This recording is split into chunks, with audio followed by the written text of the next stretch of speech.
अस्सलाम वालेकुम, welcome back to my channel. कैसे हैं आप सब? भाई आपके सब खैरियत से होंगे। आज आपके साथ ब्रेड का बहुत ही ज़बरदस्त सा मीठा लेकर आई हूँ जो कि बहुत ही मज़ेदार और टेस्टी बनता है। यकीनन आपको और आपके घर वालों को ये मीठा ज़रूर पसंद आएगा। आपने लाजमी वीडियो को एंड तक देखना है और ये मीठा बनाना नहीं भूलिएगा। चैनल पर न्यू है, चैनल को सब्सक्राइब भी कर दीजिएगा। तो चलिए ये बनाना स्टार्ट करते हैं। सबसे पहले जी हमें चाहिए 4 किलो दूध और इसको मैंने किसी भी बर्तन में डाल दिया है और इसके बाद इसको चूल्हे पे चढ़ा देंगे और इतनी आंच पे इसको रख देंगे। और इसके बाद हमने करना ये है कि इसमें 4 से 5 अदद हरी इलायची तोड़ के डाल देनी है और इसको साथ साथ में इस तरह से मिक्स करते जाएंगे और हमने इसको उबाल आने तक वेट करना है। तो दूध में उबाल आ चुका है, आँच जो है हम हल्की कर देंगे। इसके बाद हमें 8 अदद ब्रेड चाहिए और इनको हमने छोटे छोटे पीसेस में इस तरह से कर लेना है। किनारे नहीं उतारिएगा ब्रेड के, इसी तरह से ही आपने पीसेस करने हैं। तो ये देखें जी दूध में हल्का हल्का सा उबाल भी आ चुका है। अब हमने करना ये कि इसमें ब्रेड डाल देनी है जो हमने पीसेस किए थे।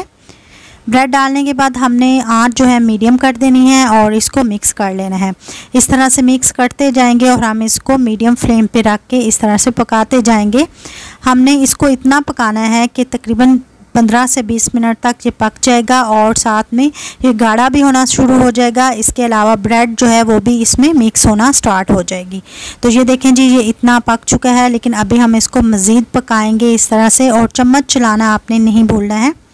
इसके बाद ये देखें जी ये इस फॉर्म में आ चुका है। ये देखें ब्रेड जो है इसमें मिक्स हो चुकी है और इसको इस फॉर्म में आ चुकी है। अब हमने करना ये है कि इसमें चीनी डाल देनी है। चीनी हमने कितनी डालनी है? तकरीबन 2 प्याली इतनी छोटी छोटी सी लेके आपने चीनी इसमें शामिल करनी है। चीनी आप अपने हिसाब के मुताबिक कम ज़्यादा भी कर सकते हो। इसके बाद इसको मिक्स करेंगे। तकरीबन 4 से 5 मिनट के लिए इसको इसी तरह से पका लेंगे और इसके बाद हम इसको उतार लेंगे चूल्हे से। और अब हमने इसको किसी स्टिक ब्लेंडर से अच्छी तरह से ब्लेंड कर लेना है। अगर आपके पास स्टिक ब्लेंडर नहीं है तो आपने ब्लेंडर जग में इसको मिक्स कर लेना है। मिक्स करने के बाद हम इसको चूल्हे पे दोबारा रख देंगे। इसके बाद हमने चूल्हा जला देना है, हल्की आंच कर देनी है। अब हम तकरीबन 4 से 5 खाने का चम्मच कॉर्नफ्लोर लेंगे और इसमें पानी डाल के इसको अच्छी तरह से मिक्स करेंगे। और मिक्स हमने इस तरह से करना है कि इसका घोल सा बन जाए और इसमें कोई लम्स और गुठली ना रहे। अब हमने इसमें ये मिक्स किया हुआ कॉर्नफ्लोर डाल के अच्छे से मिक्स कर लेंगे। इसके बाद हमने कोई भी क्रीम का पैक एक ले लेना है और किसी भी कंपनी का ले सकते हैं। इसमें इसको डाल देंगे और मिक्स करेंगे। आंच जो है हम मीडियम कर लेंगे और इसको मिक्स करते जाएंगे और पकाते जाएंगे। तकरीबन 10 से 15 मिनट इसको इसी तरह से हमने पकाना है मीडियम फ्लेम पे रख के। साथ साथ चम्मच चलाना नहीं भूलना आपने।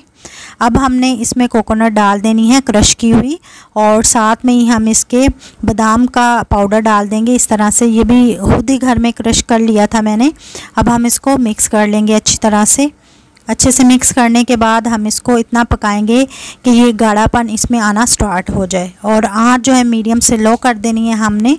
जो देखें जी इस तरह से मिक्स हो करते जाएंगे और पकाते जाएंगे और ये इतना सा गाढ़ा हो चुका है। इतना ही हमें चाहिए क्योंकि ये ठंडा होकर ज़्यादा गाढ़ा हो जाएगा। चूल्हा बंद करेंगे और इसको उतार लेंगे। अब हमने इसको किसी भी बाउल में डाल लेना है और बाउल में डालने के बाद हम इसको अच्छी तरह से रूम टेम्परेचर पे ठंडा कर लेंगे। ठंडा करने के बाद इसके ऊपर गार्निश के लिए कोकोनट डालेंगे क्रश किया हुआ, साथ में बादाम भी थोड़े से डाल देंगे। जो भी आपको पसंद है वो आप डाल सकते हो। इसके बाद हम इसको फ्रिज में रख देंगे। जब भी मीठा बनाएं तो उसको एक रात पहले फ्रिज में रखिएगा ताकि अगले दिन ठंडा हो जाए अच्छी तरह से, क्योंकि खाने में इस तरह बहुत ही मज़ेदार लगता है। तो हमारा ज़बरदस्त सा ब्रेड का मीठा जो है रेडी हो चुका है। यकीनन आपको पसंद आएगा, लाजमी ट्राई कीजिएगा। आप देख रहे हैं कितना ज़बरदस्त लग रहा है लुक में और खाने में भी बहुत ही जायकेदार है। आपने लाजमी ये मीठा ट्राई करना है। मुझे कमेंट में भी बताना है कि ये वीडियो कैसी लगी, रेसिपी कैसी लगी आपको। यकीनन आपको पसंद आएगी। इसी के साथ मुझे दीजिए इजाज़त। खुश रहें, दूसरों को भी खुश रखें। अल्लाह हाफिज़।